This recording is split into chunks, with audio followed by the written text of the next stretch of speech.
Halo, malam guys. Halo, malam guys. Malam, Pak. Ya, yang lain mana? Lagi diundangin, Pak. Oke.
Oke. Udah berenam. Yang lain mana guys? Halo. Ya, Pak. Ya, yang lain mana? Kalian bertujuh atau berdelapan ya? 8, Pak. Iya. Dua lagi memang nggak hadir atau gimana?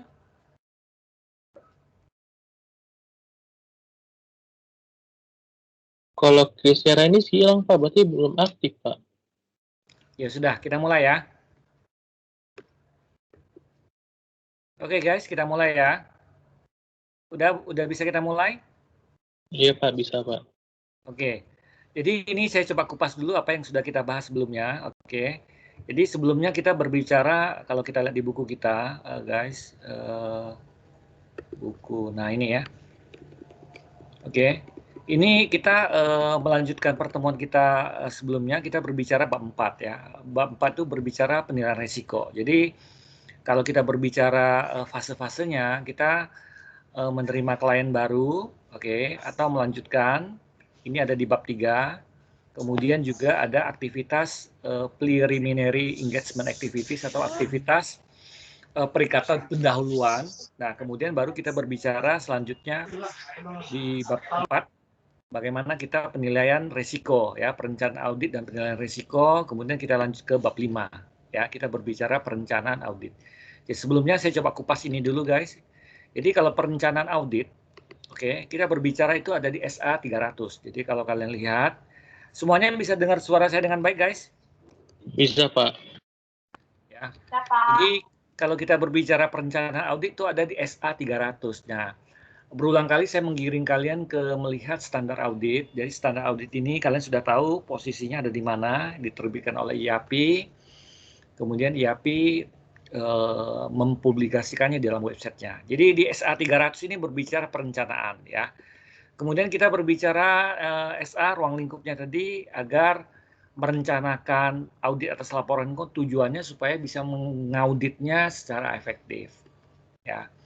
Kemudian pokok-pokok yang diatur di SA 300 nih guys, dia berbicara rekan perikatan dan anggota tim perikatan harus dilibatkan dalam perencanaan audit ya, termasuk merencanakan dan berpartisipasi dalam diskusi di antara tim perikatan. Jadi ini ada diatur di paragraf A4 ya, jadi kalian bisa lihat itu. Kemudian ada aktivitas awal perikatan nih. Aktivitas awal perikatan kita berbicara di sini nih, aktivitas awal perikatan ya. Kita melaksanakan prosedur tentang keberlanjutan hubungan dengan klien dan perikatan tertentu. Jadi mau diberlanjutkan atau enggak. Kemudian mengevaluasi kepatuhan terhadap ketentuan etika yang relevan, ya, menetapkan suatu pemahaman atas ketentuan perikatan. Jadi perikatan kita seperti apa itu harus kita pahami dengan baik, ya. Kemudian di aktivitas perencanaannya, auditor harus merencanakan, harus menetapkan strategi audit secara keseluruhan, yang menetapkan ruang lingkup, waktu, dan arah audit, serta memberikan panduan bagi pengembangan rencana audit. Ya, jadi di strategi ini ada beberapa bagian. Ya, pertama mengidentifikasi karakteristik perikatan yang mendefinisikan ruang lingkup. Jadi kalau perikatan kita adalah audit, artinya ruang lingkupnya itu harus kita tahu, guys. Ya kan, PT-nya apa, tahun bukunya kapan, gitu kan? Ya, batasan-batasan atau yang tidak diperkenankan atau dibatasinya itu apa sekiranya ada. Ya, jadi ini yang faktor yang harus harus dilakukan oleh auditor ketika menerapkan strategi audit secara keseluruhan, gitu ya. Kemudian selain itu juga dia harus memastikan sumber daya yang tersedia. Jadi kalau berbicara tadi mengaudit sebuah perusahaan yang kompleksitasnya tinggi, ya kan, berarti si rekan perikatan harus memastikan bahwa timnya tersedia dengan kualifikasi tersebut. Jadi ya nggak bisa asal main ambil aja gitu kan. Nah kemudian setelah kita melakukan itu tentu harus didokumentasikan sehingga itu membuktikan bahwa kita sudah melaksanakan prosedur yang disyaratkan ya. Jadi yang kita dokumentasikan adalah strategi audit secara keseluruhan, kemudian rencana audit, kemudian setiap perubahan signifikan yang dilakukan selama perikatan audit terhadap strategi audit atau rencana keseluruhan dan alasan perubahannya. Ya, jadi kita sudah menetapkan strategi audit, tentunya ini kan akan mengalir kan. Jadi ketika kita menemukan sesuatu yang perlu kita ubah, ya kita ubah dalam berjalannya waktu. Gitu ya guys. Nah, ini berbicara penilaian risiko pada saat perencanaan ketika menerima kan atau keberlanjutan hubungan dengan klien. Ya. Jadi ini perikatan audit harus ketika basis yang melandasi pelaksanaan audit telah disepakati. Jadi artinya ruang lingkupnya seperti apa, ya kan? Kondisinya klien dalam artian siap diaudit. Jadi jangan sampai pas kita masuk general ledger nggak ada, ya kan? Saldo akhir tahun lalu sama saldo awal yang mau diaudit nggak nyambung gitu kan? Jadi perlu sinkronisasi nih, ya kan? Penegasan bahwa ada pemahaman yang sama tentang perikatan audit antara auditor dan manajemen, gitu ya. Jadi menjelaskan batasan tanggung jawabnya nih, ruang lingkup tanggung jawab manajemen dalam hari ini adalah klien dan tanggung jawabnya auditor. Jadi harus diperjelas gitu kan. Nah inilah aktivitasnya, ya. Jadi aktivitas awalnya apakah kantor akuntan publik punya sumber daya yang cukup, waktu dan kompetensi, ya. Kemudian apakah juga kantor akuntan publik ini independen, bebas dari konflik, gitu ya. Kemudian apakah resiko-resiko yang teridentifikasi itu bisa diterima dengan baik. Nah, baru kita berbicara terima atau enggak. Ternyata kalau misalnya kita tidak independen, kemudian kita tidak punya sumber daya yang cukup, maka kita harus menghentikan proses penerimaan klien, gitu ya. Nah, kalau kita menerima, maka kita lanjut lagi di sini, guys, ya kan? Apakah prakondisinya itu sudah terpenuhi? Apakah ada pembatasan ruang lingkup? Apakah setuju dengan term and condition dari perikatan audit? Nah, kalau sudah oke, baru kita berbicara tanda tangan perikatan audit. Nah, inilah aktivitas perawal. Nah, kita di bab 4 kita berbicara setelah tanda tangan kontrak ini seperti apa nih, gitu kan?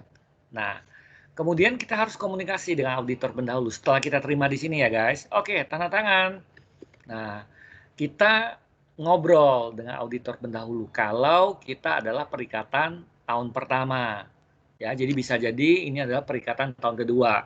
Ya, atau tahun buku sebelumnya kita juga yang melakukan perikatan. Tapi kalau kita melakukan perikatannya adalah tahun pertama, ya kan, maka kita harus hal-hal yang harus dipertimbangkan, ya kan.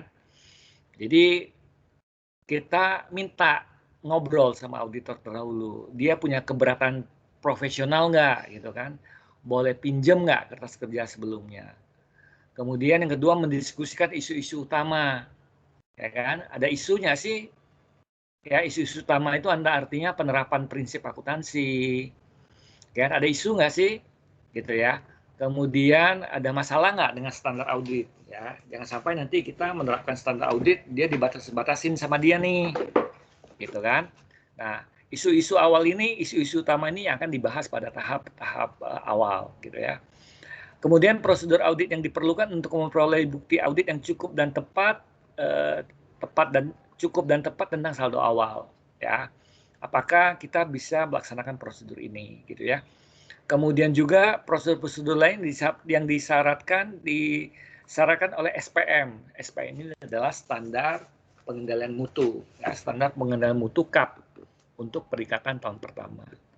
Gitu guys.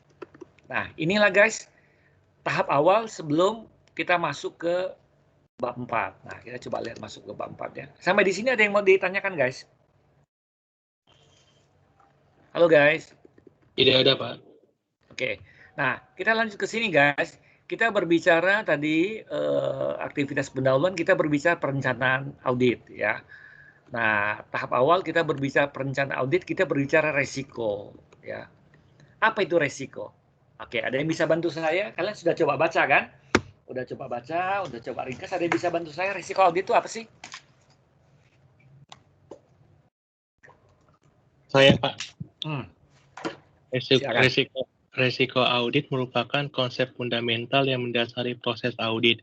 Karena sifatnya bukti audit dan karakteristik kecurangan manajemen, auditor hanya dapat memberikan keyakinan yang dapat dipercaya sebagai lawan dari keyakinan absolut bahwa laporan keuangan bebas dari salah saji material. Oke, sampai di sini dulu ya.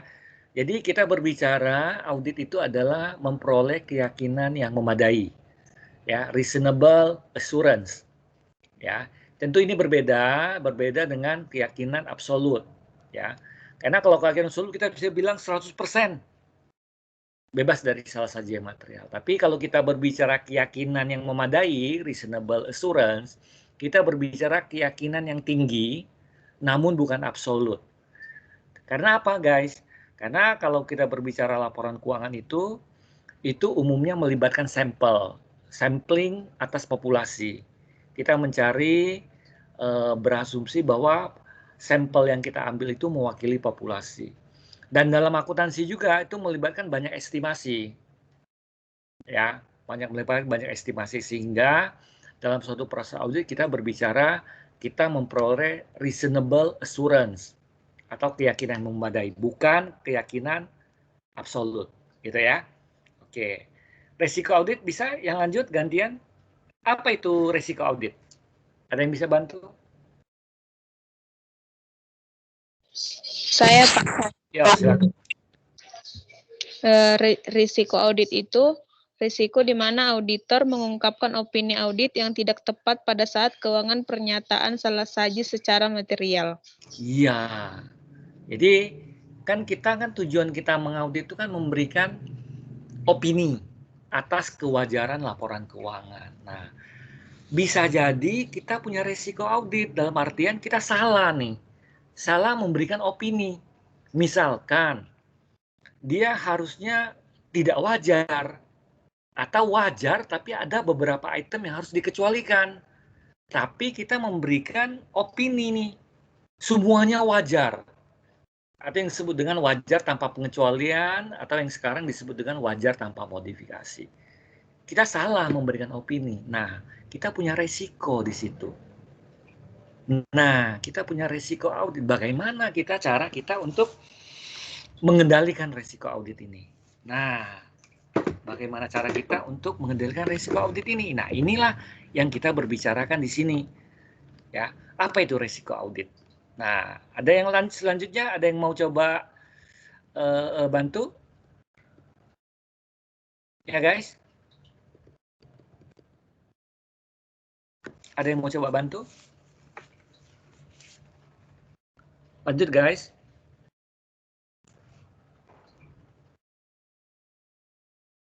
Halo, guys.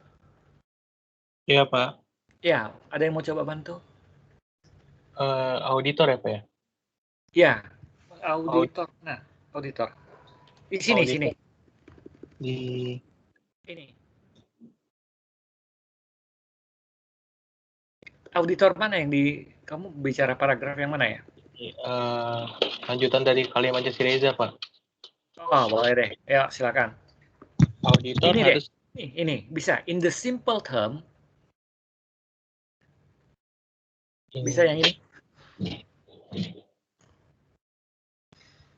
Oh, saya kalimat bawahnya Pak. Yang ini dulu. Boleh yang ini dulu nggak? Kagak rangkum yang itu Pak. Yang ini ada? Ini kan Saya bicara Pak mau coba. Ya, silakan. Sederhananya, risiko audit adalah risiko di mana auditor akan mengeluarkan opini wajar tanpa pengecualian laporan keuangan yang salah saji. Auditor harus melakukan audit untuk mengurangi audit risiko ke tingkat yang cukup rendah sebelum menyatakan pendapat atas laporan keuangan secara keseluruhan. Nah. Sementara auditor pada akhirnya mementingkan risiko audit pada tingkat laporan keuangan sebagai masalah praktis. Risiko audit harus dipertimbangkan pada saldo akun dan tingkat pengungkapan. Kami akan menggunakan istilah SRC untuk merujuk pada pertimbangan risiko audit bahkan pada tingkat yang lebih rendah. Iya, jadi kita berbicara, sederhananya selalu berbicara gini. Kita, auditor, menerbitkan wajar tanpa pengecualian atau wajar tanpa modifikasi. Semuanya wajar, tapi ternyata ada yang tidak wajar atau ternyata ada yang salah saji. Salah sajinya secara material. Gitu kan? Nah, itulah risiko audit. Nah, sekarang bagaimana caranya? Kita dibekali dengan konsep bagaimana, ada risiko audit, bagaimana kita coba memitigasinya atau kita menurunkan risiko audit ke level yang sesuai dengan risk appetite kita, sesuai dengan selera risiko kita, gitu ya. Nah, kita berbicara dalam konteks risiko itu ada beberapa model. Ada yang sebutnya inherent risk di sini. Ya, inherent risk itu apa, guys? Ada yang bisa bantu saya? Inherent risk?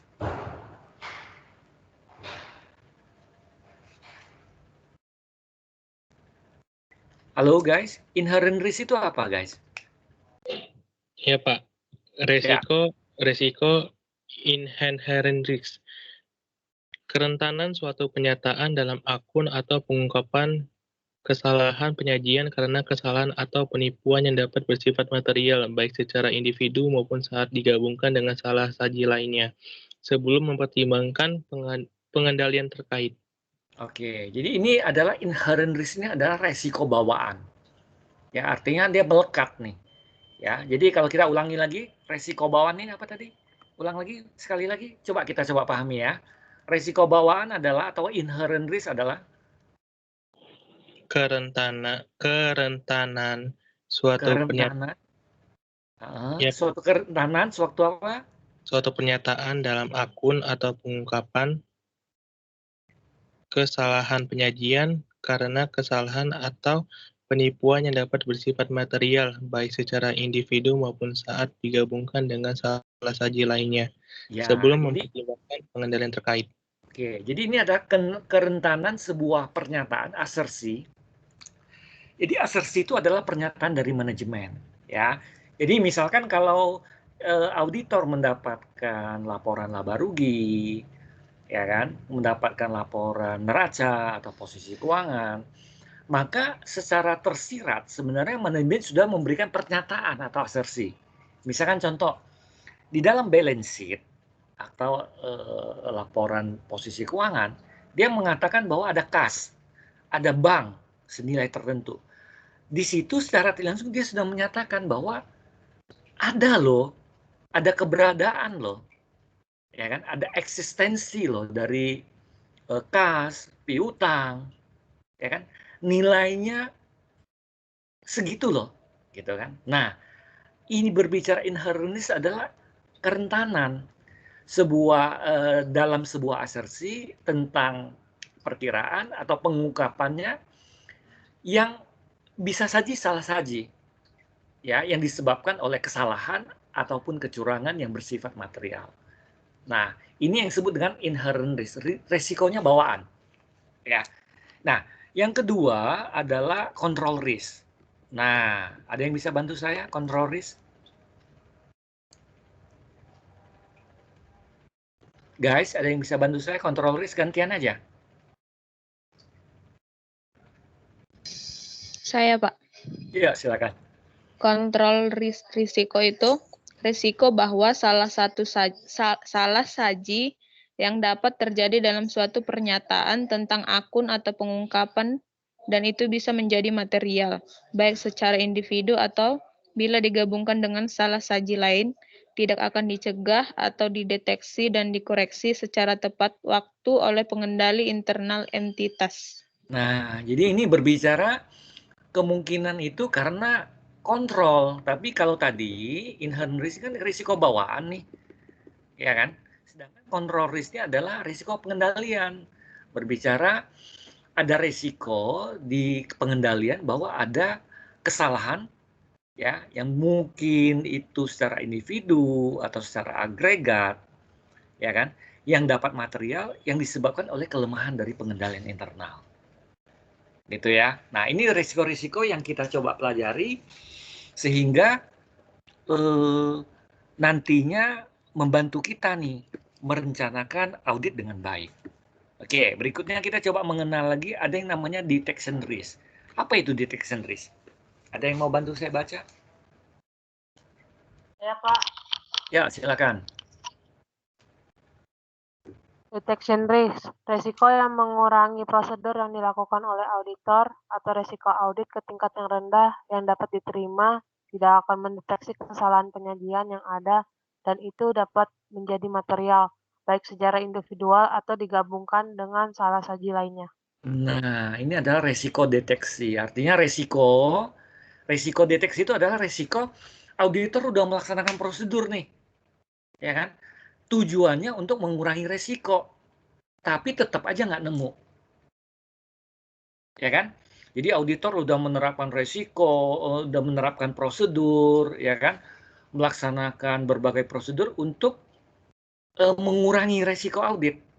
Tapi tetap aja resiko ke level yang di bawah, tapi tetap aja nggak terdeteksi. Nah, itu yang disebut dengan resiko deteksi atau detection risk. Nah, saya coba ajak kalian untuk melihat satu flow ini. Nah, ini dia guys. Ya. Jadi kalau berbicara audit risk, guys, itu adalah gabungan. Ya. Kelihatan layar saya, guys? Kelihatan? Guys. Nah, Kelihatan, Pak. jadi kalau kita berbicara ada inherent risk ini di sini atau risiko bawaan. Ini ada berbicara control risk. Nah, kedua komponen ini yang disebut dengan RMM, risk of material misstatement. Jadi, risk of material misstatement ini bisa disebabkan oleh kecurangan, atau saya gabungin aja nih ya, supaya nggak bingung ya. Kecurangan dan atau kesalahan. Nah, atau yang disebut dengan fraud di sini. Fraud or apa tadi? Error. Nah, jadi inherent risk dan control risk ini gabungannya disebut dengan RMM atau risk of material misstatement. Atau bahasa Indonesianya adalah resiko salah saji yang material. Resiko salah saji yang material ini bisa disebabkan oleh kecurangan atau fraud dan bisa disebabkan oleh kesalahan atau error. Nah, inilah yang disebut dengan risk of material misstatement. Nah, risk of material misstatement ini ada di posisi ada di pihak klien. Inherent risk-nya klien. Control risk-nya klien. Nah, apa yang bisa kita lakukan adalah kita detection risk. Ya kan? Nah, detection risk-nya ini adalah oke, guys, kita kan tujuannya kan mau merendahkan resiko audit, ya kan?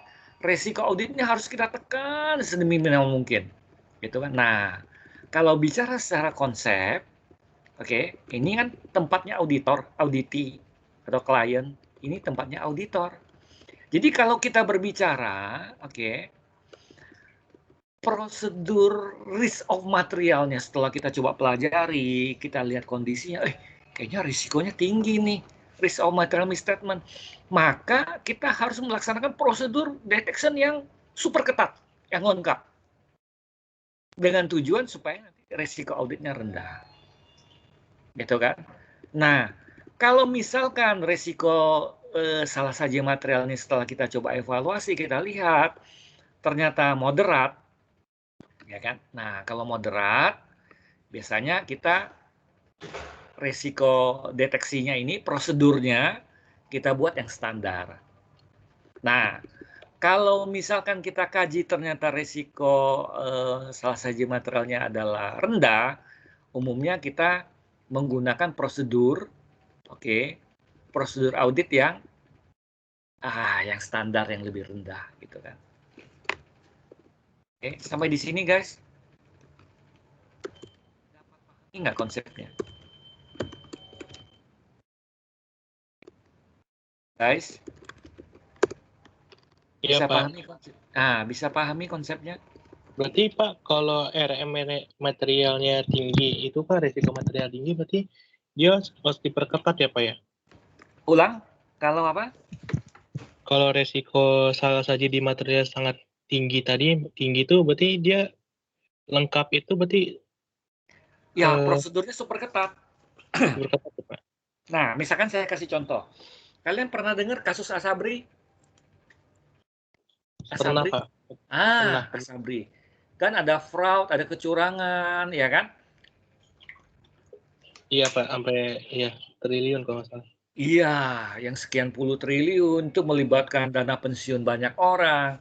Nah, ketika misalkan sudah dapat perikatan dan kita nilai risikonya tinggi, maka kita sudah melaksanakan prosedur yang lengkap nih. Contohnya, misalkan gitu ya. Biasanya kan kita sampling, ya kan? Kita uji petik nih, ya kan? Nah, kalau kondisinya udah seperti itu, biasanya mereka udah nggak uji petik lagi nih. Semua populasi, seluruh bukti diperiksa. Contohnya, gitu kan? Jadi kalau ketika menerima tersebut, ya ada prosedur yang silang tuh, ya kan? Cari prosedur A yang apa? Coba mendeteksi, kemudian kita coba laksanakan prosedur B, kita serang dari berbagai sudut, laksanakan prosedur yang lengkap. Nah, ini yang disebut dengan prosedur yang ya menyesuaikan dengan kondisi resiko di tempat klien yang tinggi, gitu kan? Dengan tujuan apa? Supaya kita jangan sampai kecolongan nih, ya kan? Kan kita punya risiko deteksi. Nah, supaya kita risiko-risiko ini bisa terkendali, makanya kita melaksanakan prosedur audit yang lengkap. Nah, itu contohnya, guys. Oke, Sampai Pak. di sini, guys? Paham, Oke, Pak. bisa dipahami sampai di sini? Nah, inilah landasan konseptualnya ya. Jadi tadi audit risk sama dengan, ini contohnya, audit risk, ya kan? Audit risk sama dengan risk of material misstatement dikalikan dengan detection risk. Di sini. Nih. Gitu ya. Nah, ini secara konseptual seperti itu. Ya, jadi kita coba, nah ini audit risk sama dengan risk of material misstatement dikalikan dengan detection risk. Ya. Ini yang kita bicarakan di bab 4. Nah, jadi ini guys, tadi guys. Ya kan? Jadi kalau audit risk-nya rendah, ya bagaimana cara kita mengkondisikannya dengan seperti ini. Nah, ini. Sehingga ujung-ujungnya kita berharap risiko auditnya jadi rendah, gitu ya. Nah, ini ada beberapa proses penilaian risiko, oke. Jadi kita ada beberapa proses nih, misalkan contoh nih, ya salah satunya nih, ada yang bisa bantu saya? Ada yang bisa bantu saya, guys?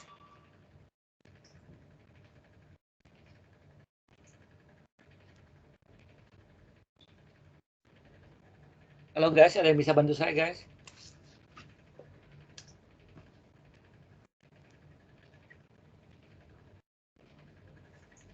Halo Pak, putus-putus Pak. Oh, ada yang bisa bantu saya? Ini salah satu penilaian risiko ya. Di sini kita berbicara bagaimana proses penilaian risiko. Oke, ada yang bisa bantu saya di sini? Strategi manajemen. Ada yang bisa bantu saya? Saya, Pak. Ya, silakan. Strategi adalah pendekatan operasional yang digunakan oleh manajemen untuk mencapai tujuan. Untuk mencapai tujuan bisnis mereka, manajer mengejar strategi seperti menjadi biaya rendah atau penyedia produk berkualitas tinggi. Tujuan bisnis yang khas termasuk pertumbuhan pasar, berbagi reputasi kelas 1 dan layanan terbaik. Risiko bisnis merupakan ancaman dari yang signifikan kondisi, peristiwa, keadaan, tindakan atau Ya, silakan. kelambanan yang dapat mempengaruhi entitas secara negatif, kemampuan untuk mencapai tujuannya dan menjalankan strateginya. Misalnya, risiko muncul dari pengembangan produk baru karena produk mungkin gagal atau karena kekurangan produk, dapat mengakibatkan tuntutan hukum atau merusak reputasi perusahaan. Manajemen bertanggung jawab mengidentifikasi risiko tersebut dan menanggapinya. Biasanya manajemen menangani risiko bisnis dengan menerapkan proses penilaian risiko. Oke, lanjut. Risiko bisnis adalah konsep yang lebih luas daripada risiko salah saji material. Namun, kebanyakan risiko bisnis berpotensi mempengaruhi laporan keuangan baik secara langsung maupun di jangka panjang. Auditor perlu mengidentifikasi risiko bisnis dan memahami potensi salah saji yang mungkin terjadi. Oke, nah ini gitu kan. Oke, lanjut.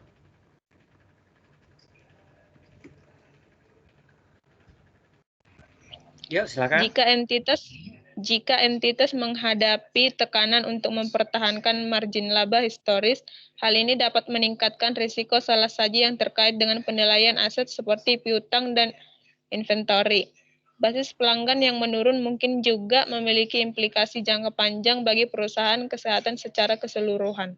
Oke, kesehatan perusahaan. Nah, jadi kita dalam proses menilai risiko, oke, kita lihat nih strategi manajemen apa, tujuannya apa, bagaimana dia mengendalikan bisnis risiko atau risiko bisnis. Nah, ini bisa menjadi gambaran kita ya dalam proses penilaian risiko, ya kan?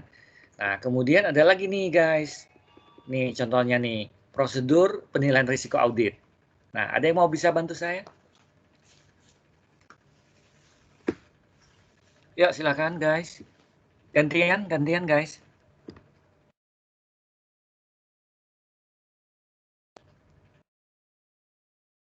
Gantian guys.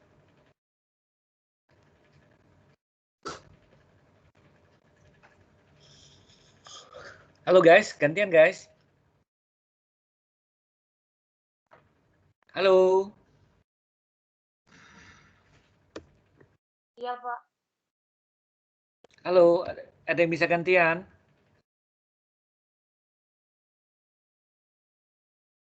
Guys? Guys? Iya, Pak. Ya, bisa gantian? Yuk, silakan. Iya, Pak. Halo. Ini pertanyaan manajemen ya, Pak? Ya, ini. Di sini dulu, sini dulu. Ini dulu, mulai dari sini dulu.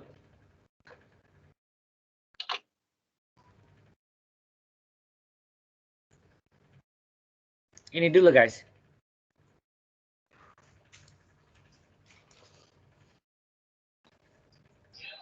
Yuk, silakan. Saya aja, Pak. Ya, silakan. Prosedur penilaian risiko auditor. Auditor memperoleh pemahaman tentang entitas dan lingkungannya dengan melakukan mengikuti prosedur penilaian risiko, pertanyaan dari manajemen, personel entitas lain, dan orang lain di luar entitas, prosedur analitis, serta observasi dan inspeksi. Nah, ini dia ya. Jadi kita coba lihat nih, yang pertama, ya kan, ngobrol nih, istilahnya ngobrol dengan manajemen, ya kan.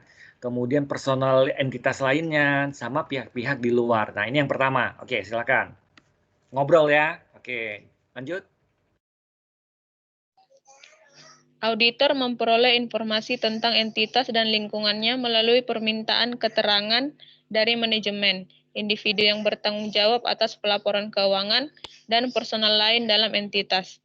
Meminta keterangan dari orang lain dalam entitas mungkin berguna dalam menyediakan auditor dengan perspektif yang berbeda dari manajemen dan mereka yang bertanggung jawab atas pelaporan keuangan. Ya, oke. Kemudian, auditor mungkin ngobrol Auditor sama mungkin siapa aja? Auditor mungkin meminta keterangan yang pertama, pihak yang bertanggung jawab atas tata kelola, misalnya Dewan Direksi atau Komite Audit. Yang kedua, fungsi audit internal. Yang ketiga, karyawan yang terlibat dalam memulai, mengotorisasi, memproses, atau merekam kompleks atau transaksi yang tidak biasa. Yang keempat, penasihat hukum internal. Yang kelima, produksi, pemasaran, penjualan, dan personal lainnya. Nah, jadi kita bisa ngobrol ya di sini ya. Prosedur auditnya kita bisa ngobrol dengan manajemen, entitas lain di dalam personal di entitas lainnya, kemudian pihak-pihak di luar. Nah, ini beberapa fungsi yang bisa kita ajak ngobrol. Nah, tujuannya nih apa nih, Ja? Bisa dilanjutkan di sini? Misalnya permintaan keterangan yang ditujukan ke fungsi audit internal mungkin terkait dengan kegiatan mereka, ikatan mengenai desain dan efektivitas operasi pengendalian internal entitas. Itu auditor mungkin juga meminta keterangan dari penasehat hukum internal tentang masalah seperti litigasi, kepatuhan terhadap hukum dan peraturan, dan arti persyaratan kontrak.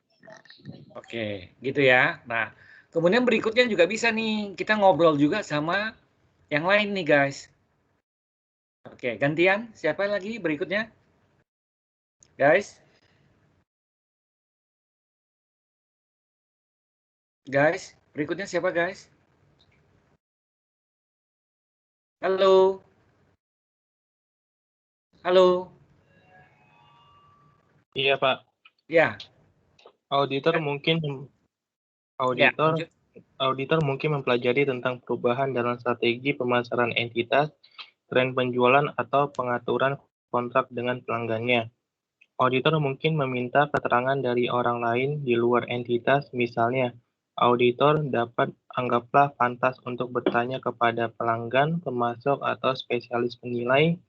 Diskusi semacam itu dapat memberikan informasi yang akan membantu auditor dalam mengungkapkan kecurangan.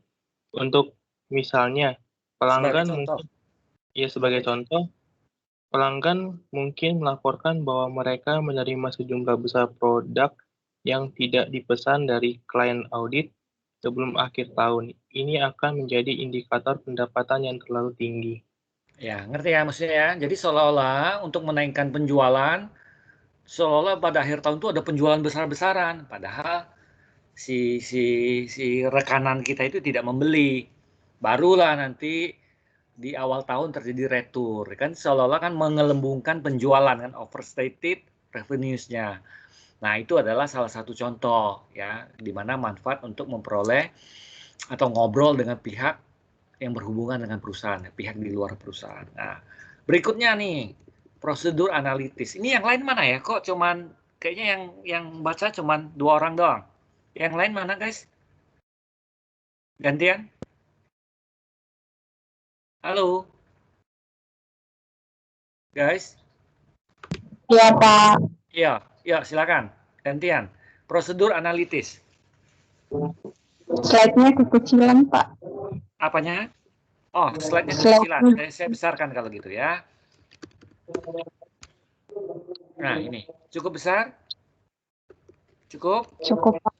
Oke, Cukup, Pak. silakan. Prosedur analitis. Prosedur analitik adalah evaluasi atas informasi keuangan dibuat melalui analisis hubungan yang masuk akal antara data keuangan dan non-keuangan. Standar audit mengharuskan auditor melakukan prosedur analitik sebagai penilaian risiko, kadang-kadang disebut sebagai perencanaan atau prosedur analitis pendahuluan. Oke. Prosedur-prosedur seperti itu membantu auditor. Ayo guys. Halo guys. Ya Oke, guys. Pak. Saya bantu, Pak. Ya. Prosedur membantu auditor dalam memahami entitas dan lingkungannya, dan dalam mengidentifikasi area yang mungkin mewakili resiko spesifik yang relevan dengan audit. Prosedur analitik bisa membantu dalam mengidentifikasi adanya transaksi atau peristiwa yang tidak biasa dan jumlah, rasio, dan tren yang mungkin berimplikasi pada perencanaan audit. Dalam melakukan prosedur analitis, auditor harus mengembangkan ekspektasi tentang hubungan yang masuk akal yang diharapkan ada berdasarkan pemahaman tentang entitas dan lingkungannya. Terus, udah Pak. Ya. Jadi ini prosedur analitis ini bicara pendahuluan. Nanti kalau secara spesifik akan kita bahas di chapter berikutnya. Jadi ini prosedur analitis juga diharuskan oleh standar audit gitu ya. Nah, berikutnya ada observasi dan inspeksi. Ada yang bisa bantu? Gantian guys. Yang lain mana? Guys. Yang lain mana? Guys. Halo. Mana nih ya? Yang lain mana ya? Anggun mana Anggun? Anggun. Pak. Ya, Anggun silakan. Yuk, silakan Anggun. Anggun Pak Jepani, Pak. Gimana? Observasi dan inspeksi. Ya. Oke, observasi dan inspeksi dapat mendukung penyertaan dari manajemen dan juga dapat memberikan informasi tentang entitas dan lingkungannya. Contoh prosedur audit tersebut mencakup pengamatan aktivitas dan operasi entitas, pemeriksaan dokumen, catatan, dan manual pengendalian internal, membaca laporan yang disiapkan oleh manajemen, komite, dan audit atau dari pihak yang bertanggung jawab, kunjungan ke tempat entitas dan fasilitas pabrik, dan menelusuri transaksi melalui sistem informasi yang relevan dengan laporan keuangan. Oke, nah inilah yang bisa dilakukan nih oleh auditor ya untuk penilaian risiko ya. Kemudian kita juga bisa berbicara penilaian risiko bisnis ya kan. Risiko bisnis ini kita bisa mengertiin ya kan, risiko bisnisnya kita lihat nih ya beberapa pemahaman tentang entitas dan lingkungan termasuk pemahaman ke dalam kategori berikut. Nah, kategorinya apa aja nih? Ini membantu kita untuk memahami risiko bisnisnya klien. Oke, Anggun bisa lanjutkan di sini.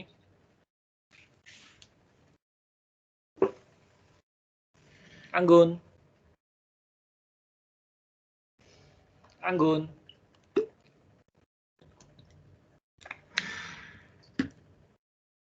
Anggun. Ya Pak, maaf Pak, layar saya burem doang Pak, nggak kelihatan apa-apa. Oke, kita gantian ya. Leli mana Leli? Leli. Iya Pak. Ya, silakan. Pemahaman auditor atas entitas dan lingkungannya ini termasuk pemahaman tentang kategori berikut. Kategorinya apa aja di sini?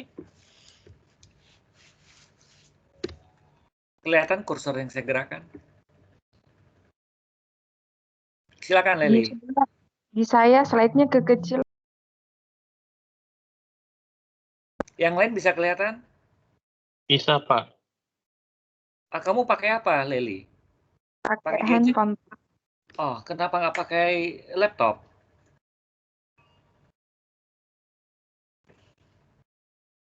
Lebih simpel soalnya, Pak. Kenapa? Lagi? Disimpan? Lebih simpel, Pak. Bukan gini ya, guys. perkuliahan kita itu, ya kan, bukan masalah sekedar simpel. Karena kan kita berbicara, kita mau kuliah nih, ya kan. Daring itu penguliah kalau laptop itu layarnya lebih besar, fitur Teams-nya lebih lengkap. Jadi ini bukan berbicara sekedar simpel, tapi kalian nangkap nggak perkuliahan kita dengan baik? Ya, jadi yang punya laptop tuh tolong digunakan laptopnya. Jadi bukan berbicara simple, tapi simple kalau nggak nangkep buat apa gitu kan. Nah sekarang lihat layarnya aja kesulitan. Bagaimana kita bisa bicara nangkap materinya gitu loh. Oke, yang lain siapa lagi? Ya, Saya tolong aja, Pak. Oke, SB silakan. aja, Pak. Ya, ngerti ya maksud saya ya, Leli ya. Ngerti, Pak. Oke, yuk lanjut. Menilai risiko bisnis. Memperoleh pemahaman tentang entitas dan lingkungannya merupakan proses yang dinamis dan berkesinambungan dalam mengumpulkan, memperbarui, dan menganalisis informasi selama audit. Tujuan dari proses ini untuk menilai resiko bisnis yang dihadapi oleh entitas dan bagaimana resiko tersebut dikendalikan atau tidak dikendalikan oleh entitas. Berdasarkan pengetahuan ini, auditor menilai risiko material salah saji di tingkat pernyataan. Pemahaman auditor atas entitas dan lingkungannya mencakup pengetahuan tentang kategori berikut. Pertama, sifat entitas. Kedua, industri, peraturan, dan faktor eksternal lainnya. Ketiga, tujuan, strategi, dan risiko bisnis terkait. Keempat, ukuran kinerja entitas. 5, pengendalian internal. Oke. In obtaining, lanjut. Lanjut tadi, ini. Halo. Halo. Halo guys. Halo guys. Halo, Pak. Ya, bisa lanjutkan di sini?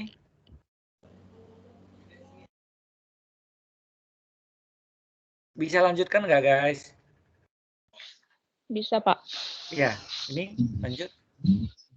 Dalam memperoleh pengetahuan tentang masing-masing kategori ini, auditor harus secara khusus waspada terhadap kondisi dan kejadian yang dapat mengindikasikan adanya risiko bisnis. Nah, ini dia ya guys ya. Jadi risiko bisnis ini bisa merembet kemana-mana. Jadi ya, jadi kalian bisa lihat di sini ya kan beberapa faktor kalau dalam bentuk tabel untuk memantau ini, gitu ya. Oke, memantau tentang risiko bisnis, gitu ya. Nah, ini bentuknya. Ya, oke. Jadi ini yang tadi penjelasan tentang industri, oke, aturan, faktor eksternal. Ini bisa kalian coba dalamin lagi nanti di sini.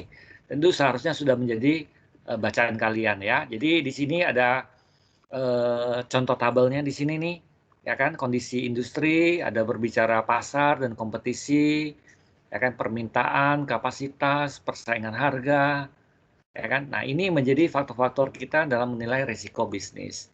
Jadi kalau risiko bisnis terlalu besar, umumnya kadang-kadang kan dia melakukan semacam aksi lah, ya kan. Nah, itu berpotensi terhadap risiko salah saji yang material.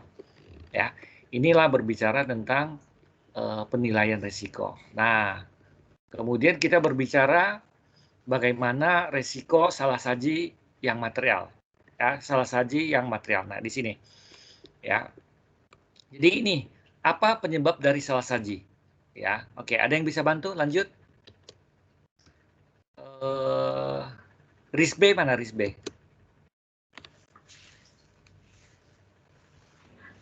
Ya, Pak. Halo. Ya, silakan. Bentar, Pak, bentar.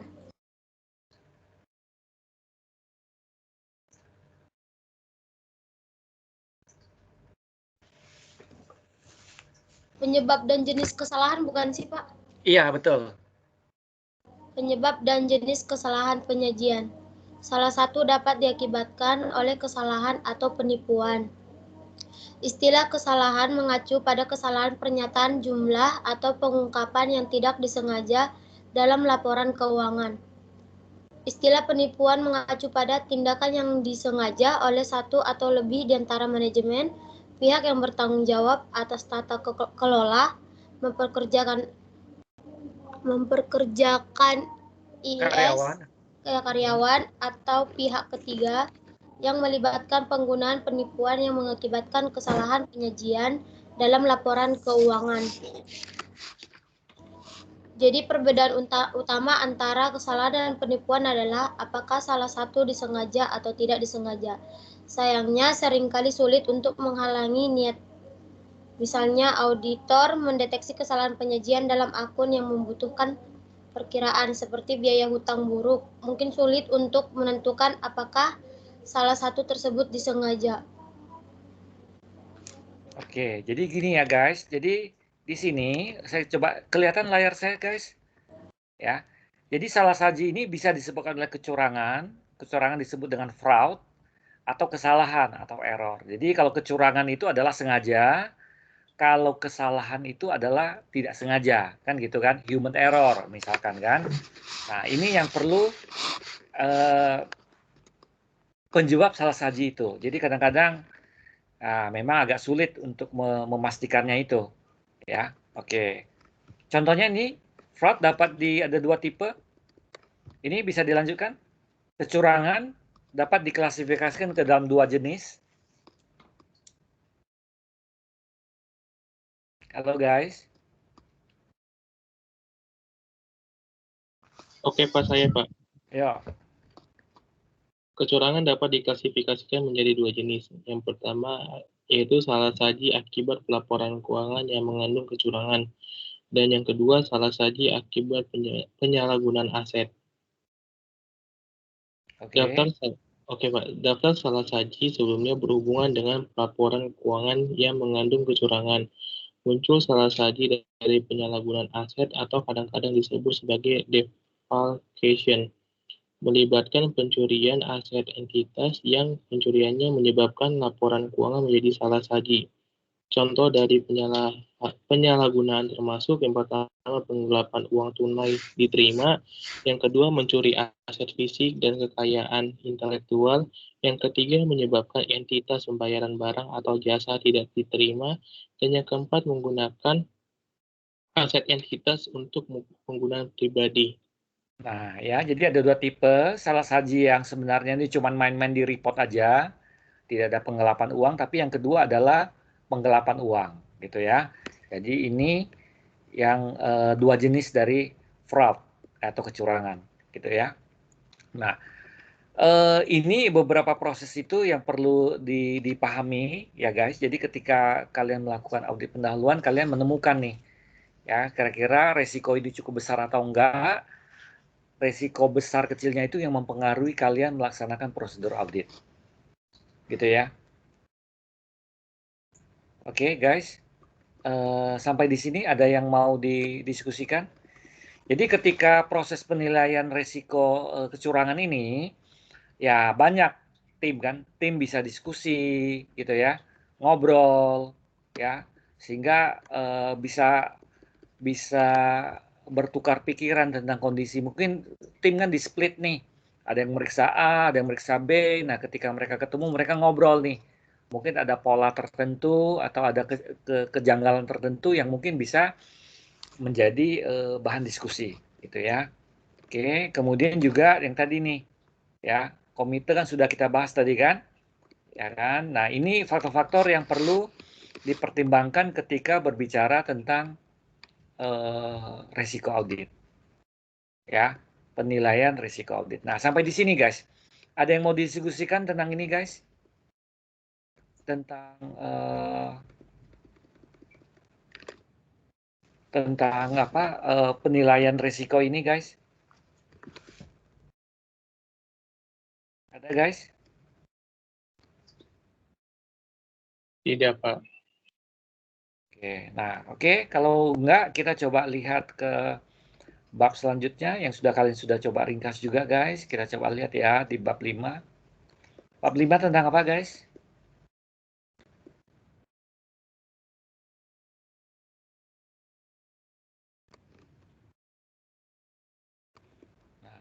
Bab 5 tentang apa guys? Di sini guys, bab 5.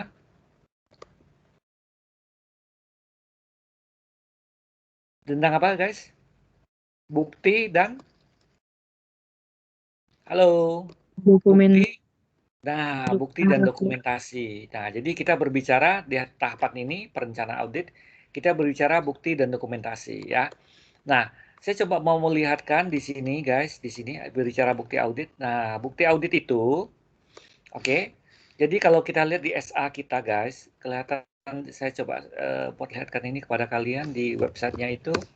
Bukti audit itu di SA berapa guys? Nih, ya. Kita berbicara bukti audit itu ada di SA berapa guys? Ini ada di SA 500 tentang bukti audit. Ada berbicara di seri 500 bukti audit tersebut ya. Jadi berbicara bukti audit, pertimbangan, konfirmasi, perikatan tahun pertama, prosedur audit, ini selalu berbicara di seri 500. Gitu ya. Berbicara di seri 500. Nah, sekarang kita lihat di sini guys. Dalam konteks di sini ya, bukti audit, kita selalu berbicara bukti audit yang cukup dan tepat ya. Berbicara tentang bukti audit yang cukup dan tepat. Apa itu bukti audit cukup dan tepat? Nah, ini kita berbicara bukti audit cukup dan tepat tuh begini guys ya. Kalau cukup itu berbicara tentang kuantitas, kalau tepat itu berbicara tentang kualitas. Gitu ya. Kita berbicara cukup itu adalah berbicara tentang kuantitas, tepat itu berbicara tentang kualitas. Nah, jadi bagaimana cara memperoleh bukti audit yang cukup? Nah, ini ada beberapa cara. Itu ada di SA 500. Coba kita lihat di SA 500, kita buka di sini. Oke. Nah, prosedur audit yang cukup dan bukti audit yang cukup dan tepat itu bisa kita peroleh dengan beberapa cara di sini, guys. Nah, ini. Berbicara di SA 500 berbicara tentang bukti audit yang cukup dan tepat. Kemudian kita berbicara bagaimana cara memperolehnya ya. Ini kita bisa lihat di sini guys. Nah, ini guys. Kita bisa diperoleh dengan cara nah, ini guys. Bisa dengan cara apa guys? Halo. Bisa dengan cara? Guys. Inspeksi. Halo guys. Guys. Iya Pak. Nah, bisa dengan cara inspeksi. Inspeksi itu apa? Nanti bisa kalian lihat di SA. Ya. Inspeksi itu berbicara, boleh tolong dibacakan? Oke Pak, saya bantu baca Pak. Ya. Inspeksi mencakup pemeriksaan atas catatan atau dokumen, baik internal maupun eksternal, dalam bentuk kertas, elektronik, atau media lain untuk atau pemeriksaan fisik atas suatu aset. Inspeksi atas catatan dan dokumen memberikan bukti audit dengan beragam tingkat keandalan. Bergantung pada sifat dan sumbernya, serta dalam kasus catatan dan dokumen internal, efektivitas pengendalian atas penyusunan catatan atau dokumen tersebut. Contoh inspeksi yang digunakan sebagai pengujian pengendalian adalah inspeksi atas catatan audit, catatan bukti otorisasi. Nah, ya. Jadi ini contoh inspeksi nih guys. Nah, inspeksi nanti bisa kalian baca lagi di paragraf A15, A16-nya, itu inspeksi. Kemudian ada lagi observasi. Oke, apa itu observasi? Oke, yang lain bisa bantu? Saya Pak. Ya, silakan. Observasi terdiri dari melihat langsung suatu proses atau prosedur yang dilakukan oleh orang lain. Sebagai contoh, observasi oleh auditor atas penghitungan persediaan yang dilakukan oleh personal entitas, atau melihat langsung pelaksanaan aktivitas pengendalian. Observasi memberikan bukti audit tentang pelaksanaan suatu proses atau prosedur, namun hanya terbatas pada titik waktu tertentu pada saat observasi dilaksanakan, dan fakta bahwa adanya observasi atas aktivitas tersebut dapat mempengaruhi bagaimana proses atau prosedur tersebut dilaksanakan. Nah, oke. Jadi spesifik tentang observasi persediaan itu ada di SA 501. Jadi di sini kan SA 501, saya buka satu ini tempat baru lagi deh ya. Nah, SA 501 bisa kita lihat di sini kan. IAP. Ya, jadi kalian saya berulang-ulang giring kalian ke lihat SA nih. Nah, 501 itu berbicara spesifik tentang bukti audit pertimbangan spesifik atau unsur pilihan. Nah, salah satu unsur pilihannya adalah tentang persediaan, gitu ya. Nah, itu cara memperoleh bukti audit. Tadi ada apa tadi? Inspeksi, kemudian observasi. Nah, ada lagi disebut dengan konfirmasi eksternal. Oke, gantian. Siapa yang mau bantu saya? Siapa yang bisa bantu saya? Saya, Guys? Pak. Oke. Konfirmasi eksternal. Konfirmasi eksternal merupakan bukti audit yang diperoleh auditor sebagai respons langsung tertulis dari pihak ketiga, pihak yang mengonfirmasi, dalam bentuk kertas atau secara elektronik atau media lain. Prosedur konfirmasi eksternal seringkali relevan untuk mencapai asersi yang berhubungan dengan saldo akun tertentu dan unsur-unsurnya. Namun, konfirmasi eksternal tidak perlu dibatasi untuk saldo akun saja. Sebagai contoh, auditor dapat meminta konfirmasi tentang syarat-syarat perjanjian atau transaksi yang dimiliki oleh suatu entitas dengan pihak ketiga. Permintaan konfirmasi dapat dirancang untuk meminta keterangan apakah telah terjadi modifikasi atas perjanjian dan hal-hal penting yang berhubungan dengan perubahan tersebut. Prosedur konfirmasi eksternal juga dapat dilakukan untuk mendapatkan bukti audit tentang tidak adanya beberapa kondisi. Misalnya, ketiadaan perjanjian tambahan, side enactment yang merupakan mempengaruhi pengakuan pendapatan. Lihat SA 505 untuk panduan lebih lanjut. Nah, jadi juga ada SA 505 ya. SA 505 itu bisa kita lihat di sini tuh konfirmasi eksternal gitu ya. Oke, kita berbicara itu, kemudian ada cara lain nih memperoleh bukti audit, yaitu perhitungan ulang. Apa itu perhitungan ulang? Oke, gantian siapa yang mau bantu saya? Apa itu perhitungan ulang? Halo guys. Iya, Pak. Ya. Penghitungan ulang terdiri dari pengecekan akurasi penghitungan matematis dalam dokumen atau catatan. Penghitungan ulang dapat dilakukan secara manual atau secara elektronik. Oke, ya. Jadi kita berbicara perhitungan ulang itu untuk mengecek keakurasian perhitungan matematis. Gitu ya. Oke. Kemudian ada lagi yang namanya pelaksanaan kembali atau reperformance. Apa itu reperformance? Ada yang bisa bantu saya? Lanjut, gantian.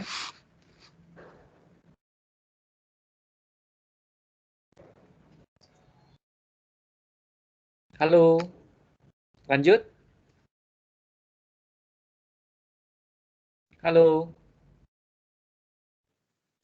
Saya aja, Pak. Ya, silakan. Pelaksanaan kembali. Pelaksanaan kembali adalah pelaksanaan prosedur atau pengendalian secara independen oleh auditor yang semula merupakan bagian pengendalian item entitas. Internal entitas, gitu ya. Oke, nah kemudian lanjut, ada prosedur lagi berikutnya, disebutnya prosedur analitis. Apa itu prosedur analitis? Oke, lanjut, gantian. Ya Pak, saya bantu lagi Pak. Ya. Prosedur, oke, Risbe mau. Iya, silakan. Risbe. Silakan, Risbe. Aku. Ya udah. Prosedur analitis. Prosedur analitis terdiri dari pengevaluasian atas informasi keuangan yang dilakukan dengan penelah hubungan yang dapat diterima antara data. Menelaah hubungan yang dapat diterima antara data keuangan dengan data non-keuangan. Prosedur analitis juga meliputi investigasi atas fluktuasi yang telah diidentifikasi. Hubungan yang tidak konsisten antara satu informasi dengan informasi lainnya, atau data keuangan yang menyimpang secara signifikan dari jumlah yang telah diprediksi sebelumnya. Oke, lihat SA 520 kan? Lihat SA 520 untuk panduan lebih lanjut. Nah, SA 520 itu berbicara ini nih guys, prosedur analitis. Gitu ya guys. Jadi berbicara seri 500 ini selalu berbicara tentang bukti audit, gitu ya. Oke, kita lanjut lagi. Selain itu ada lagi mendapatkan bukti audit dengan permintaan keterangan. Ada yang bisa bantu permintaan keterangan? Apa itu permintaan keterangan?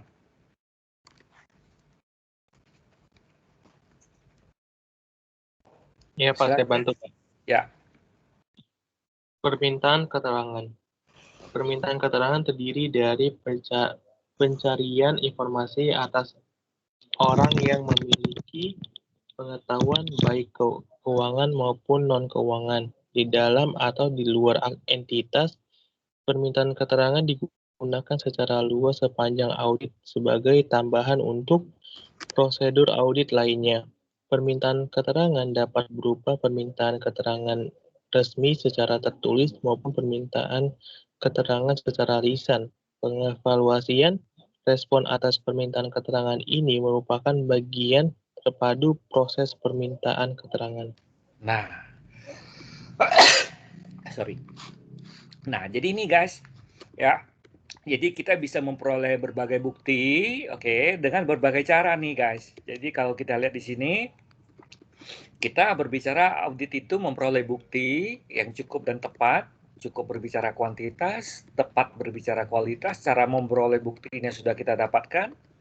Oke, dari SA 500 tadi yang kita baca bersama, yang coba kita pahami, dan seri 500 lainnya, seri SA 500-an lainnya gitu ya. Gitu. Nah, inilah yang kita sebut dengan bukti audit yang cukup dan tepat. Nah, sekarang kita balik lagi ke textbook kita, guys. Textbook kita, mana tadi textbook kita? Nah, ini ya. Kemudian kita berbicara, itu ada asersi manajemen. Ya, kita berbicara ada asersi manajemen. Apa itu asersi? Apa itu asersi? Nah, ada yang bisa bantu? Gantian? Ya, guys. Halo.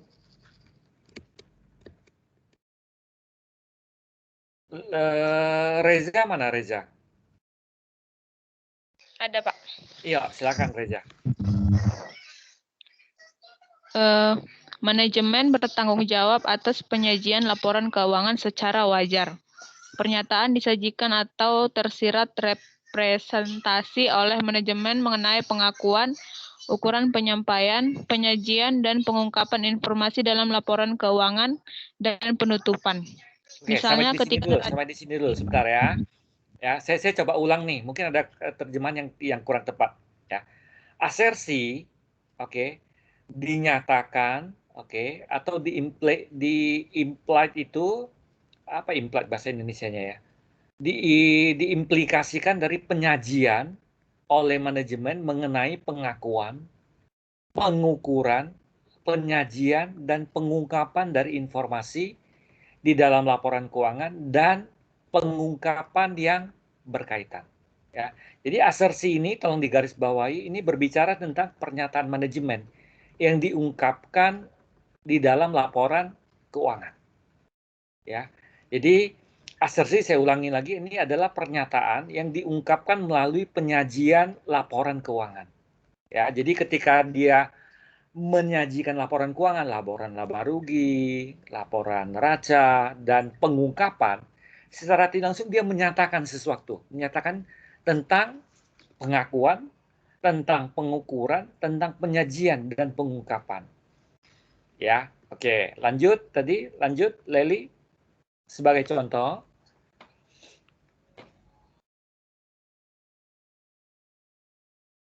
Lanjut. Tadi siapa? Leli tadi bukan? Tadi Reza ya. Oke, Reza. Silakan Reza. Misalnya, ketika neraca berisi item baris untuk piutang $5 juta, manajemen menegaskan bahwa piutang tersebut ada dan memiliki nilai realisasi bersih sebesar $5 juta. Manajemen juga menegaskan bahwa saldo piutang berasal dari penjualan barang atau jasa secara kredit dalam kegiatan bisnis normal. Nah, ini contohnya kan. Jadi ketika manajemen memberikan laporan keuangan kepada auditor untuk diaudit, dia berbicara ada laporan laba rugi, contohnya ya, neraca, kemudian ada pengungkapan. Ketika kita melihat bahwa saldo di neracanya ada 5 juta loh dalam bentuk piutang. Berarti apa di situ guys? Secara tidak langsung manajemen sudah memberikan pernyataan atau asersi bahwa 5 juta itu benar-benar ada loh piutang oleh perusahaan kepada pihak luar. 5 juta itu sudah disajikan sesuai dengan sesuai dengan standar akuntansi keuangan, yaitu sebesar nilai realisasi bersih. Nah, apa itu nilai realisasi bersih atau nilai realisasi neto? Nah, kalian sudah dapatkan itu di intermediate accounting. Gitu ya. Oke. Kemudian kita coba lihat di sini, guys. Lanjut, Reza. Lanjut, Reza. Ya, Pak. Di bawah standar audit saat ini, pernyataan manajemen termasuk sebagai berikut. Ada kategori asersi tentang golongan, transaksi, dan peristiwa untuk periode yang diaudit, asersi tentang saldo akun pada akhir periode, pernyataan tentang presentasi dan pengungkapan. Ya, jadi dengan standar audit yang sekarang, asersi manajemen atau pernyataan tersirat manajemen dalam laporan tadi pengukuran, penyajian wajar laporan keuangan, itu bisa dibagi asersi atas suatu kelompok transaksi atau kejadian dalam suatu periode tertentu. Nah, berarti ini berbicara pernyataan atas laporan laba rugi karena dan dalam periode tertentu. Kemudian ada pernyataan atas saldo, berarti ini pernyataan atas neraca. Nah, sedangkan kalau yang di sini asersi atas penyajian dan pengungkapan, berarti ini pernyataan atas catatan atas laporan keuangan. Nah, jadi kalau kita lihat di sini guys, ya bicara asersi, nah di sini asersi guys. Nah, asersi ini berbicara ada di SA 315. Ya, jadi kita coba buka lagi asersi kita. Mana tadi? SA 315. Kita lihat ya. Nah, SA 315 di sini. Mengidentifikasikan dan penilaian risiko kesalahan penyajian melalui pemahaman atas entitas dan risikonya. Coba kita lihat di sini guys. Oke. Nah, kita berbicara asersi. Kita bisa find asersi. Nggak nemu ya. Oke, kita coba lihat ke bawah.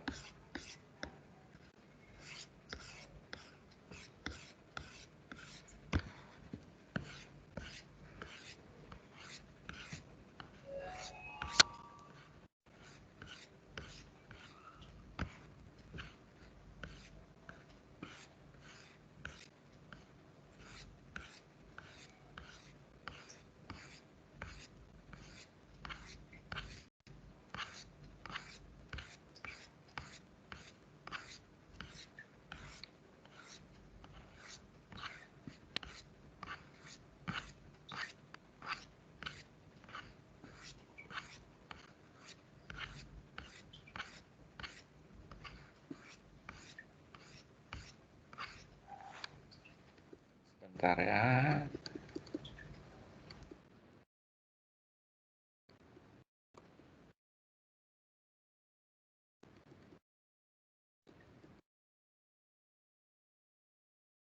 Nah, ini guys.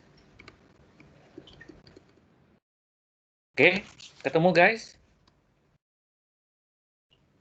Halo guys, ketemu Iya, Pak. guys? Iya. Nah, Iya, Pak. asersi, oke. Tadi kan kita berbicara ada 3 nih. Asersi tentang golongan transaksi, oke. Ketemu ke di sini guys? Golongan transaksi di sini dan kejadian dalam periode waktu tertentu dalam untuk peristiwa periode yang diaudit. Oke. Kemudian ada tentang saldo akun pada akhir periode. Nah, kemudian ada tentang penyajian dan pengungkapan. Nah, ini di sini, guys. Oke. Jadi ketika manajemen, oke, misalkan dia memberikan laporan laba rugi. Nah, berarti laba rugi ada isinya apa aja, guys?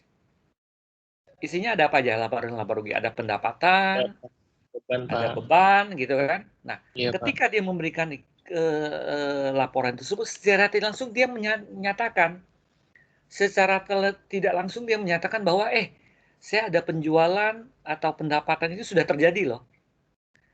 Sudah lengkap loh saya catatnya. Oke, saya sudah catat secara akurat, saya sudah melakukan pisah batas dengan bagus. Artinya misalkan dia memberikan bahwa laporan keuangan untuk tahun yang berakhir pada 31 Desember 2020. Artinya ini sudah sesuai dengan pisah batasnya. Tidak ada transaksi di luar tahun 2020. Ya kan?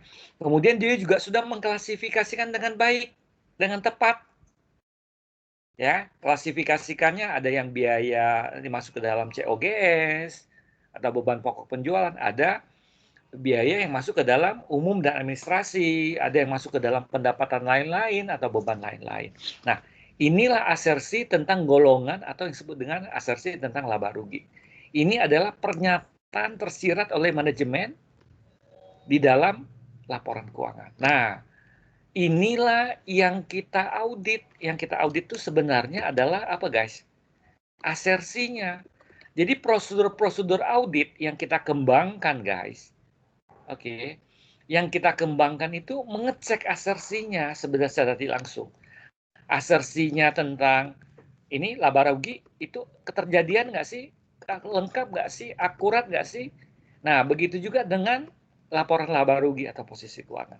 Jadi prosedur-prosedur audit yang kita kembangkan itu adalah mengecek asersi atau pernyataan manajemen. Oke, atas golongan transaksi atau laba rugi, pernyataan manajemen atas neraca, dan pernyataan manajemen atas catatan atas laporan keuangan. Oke, mulai dapat, guys? Mulai dapat? Halo, guys. Iya, Pak. Nah, oke. Kemudian juga ada asersi tadi nih. Kalau berbicara tentang saldo neraca atau saldo posisi keuangan, berbicara tentang dia misalkan berbicara tentang kas, piutang. Oh, kas dulu deh. Berarti kas kan existing atau keberadaannya memang ada. Gitu kan? Berbicara hak, berarti kalau bicara sisi aset dia punya hak. Sisi hutang dia punya kewajiban. Dan transaksinya sudah dinilai dengan lengkap. Kemudian penilaian dan pengalokasian. Artinya dia sudah menilainya itu sebesar nilai wajarnya, gitu kan? Sudah dialokasikan. Jadi ada alokasikan dengan tepat, ada yang misalkan ada yang jangka pendek, ada yang jangka panjang. Ini sudah disajikan secara tepat, gitu ya. Nah, kemudian ada juga tentang penyajian dan pengungkapan. Nah, penyajian dan pengungkapan juga begitu, guys. Karena di dalam catatan atas laporan keuangan sudah mengungkapkan nih penjelasan-penjelasan tambahan atas saldo-saldo atau transaksi di penjualan dan di neraca. Nah, jadi di penjelasan atau pengungkapannya itu menjelaskan tentang keterjadian serta hak dan kewajiban.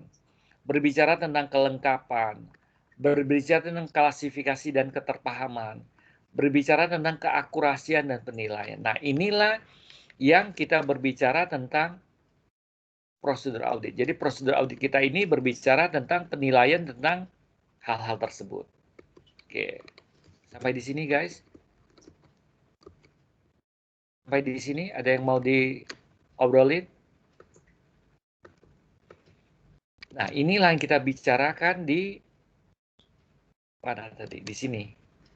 Tentang asersi. Asersi inilah yang kita uji melalui prosedur audit kita. Nah, ini sama kan? Occurrence, completeness. Nah, saya lebih nyaman mengacunya kepada standar audit. Karena standar audit itu menjadi landasan atau patokan kita. Gitu ya.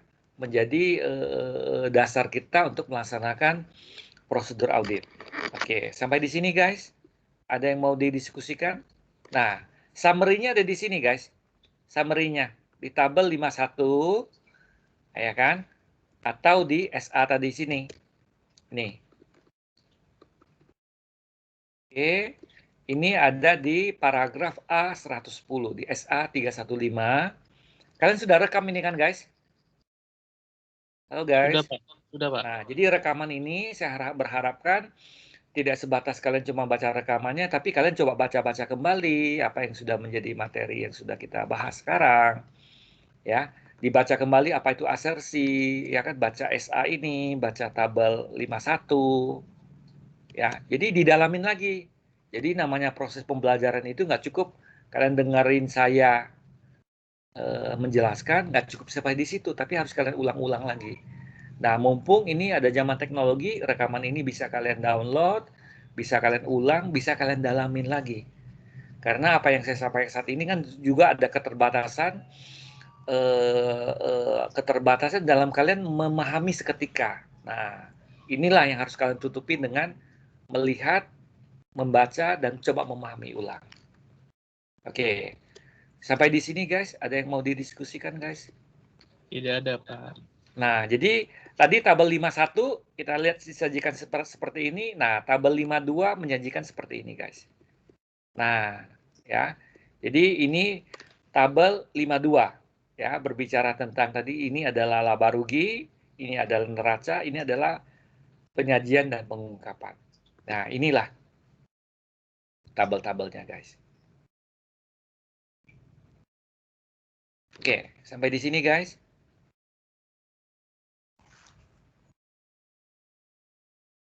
Ya Pak. Nah, sampai di sini ada yang mau kita diskusikan? Pak. Ya.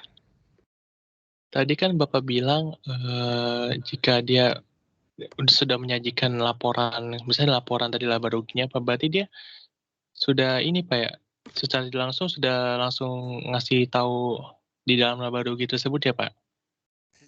Secara tidak langsung dia menyatakan. Secara tidak langsung dia menyatakan ini. Mana tadi ya?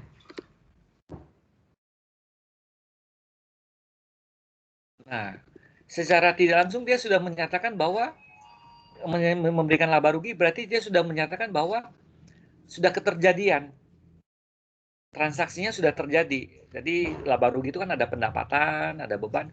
Dia secara tidak langsung manajemen memberitahukan kepada kita, sudah menyatakan bahwa sudah terjadi transaksi penjualan, pendapatan, terjadi transaksi beban, kemudian transaksinya sudah dicatat secara lengkap, transaksinya sudah diotorisasi, transaksinya sudah dicatat dengan akurat, ya kan? Kemudian sudah ada pisah batas yang jelas, kemudian sudah ada klasifikasi kan dan dapat dipahami. Nah, inilah yang secara tidak langsung sudah dinyatakan oleh manajemen di dalam laporan keuangan yang diberikan kepada manajemen. Oke Pak, paham Pak. Oke.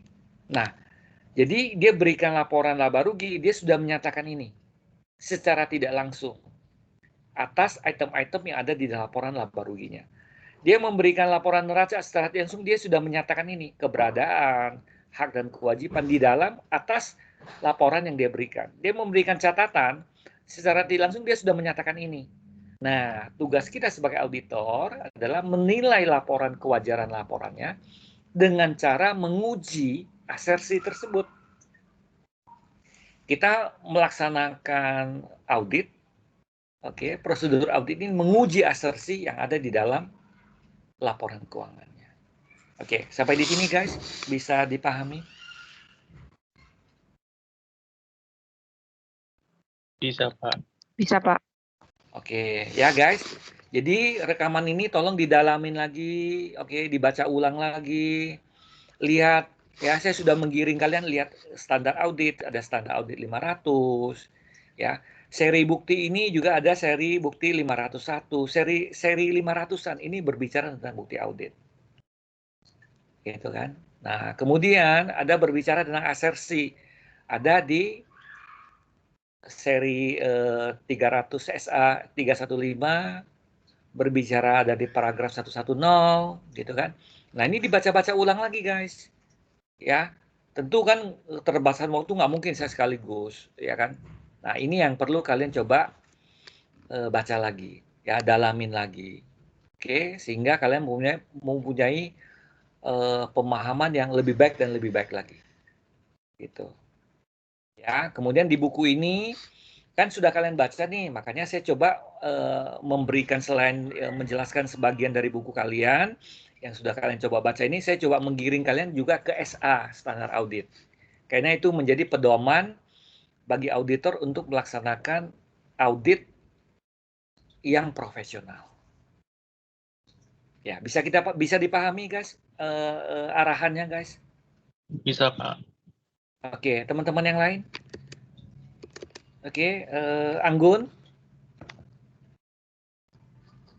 Anggun? Iya Pak, bisa Ya. Pak, bisa dipahami. Ngerti ya, oke. Leli? Bisa, Pak. Ya, Leli, lain kali tolong pakai laptop ya, supaya kita punya media yang lebih baik untuk berkomunikasi. Reza? Bisa dipahami, Reza? Reza? Reza? Reza hilang ya? Risis B? Risis B? Bisa, Pak. Trimedes? Bisa, Pak. Yesiska? Bisa, Pak. Jevani? Bisa, Pak. Bisa, Pak. Reza ada? Reza nggak hadir berarti ya? Oke. Oke, ya.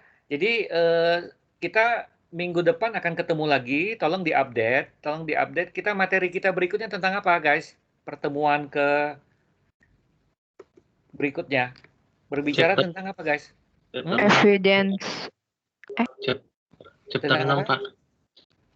Chapter 6. 6 ya. Jadi chapter 6 ya. Internal control. Iya, berbicara internal control atas laporan keuangan. Nah, ini ada di sumbernya ada di chapter 6 buku kalian. Ya, tentu harus kalian baca, pahami dulu. Kemudian juga ada SA relevan, tolong dibaca dan coba diupdate. Sehingga ketika kita ngobrol, saya coba jelaskan lagi lebih cepat nyambungnya nih. Ya, kemudian kalian dalamin lagi sehingga nanti pemahaman kalian tentang audit itu lebih baik dan lebih baik terus. Gitu. Oke, Pak. Ya, bisa dipahami ya tujuannya ya. Bisa, Pak. Sehingga keterbatasan jarak dan waktu kita bisa dieliminasi dengan sinkronisasi kalian yang bagus. Ya.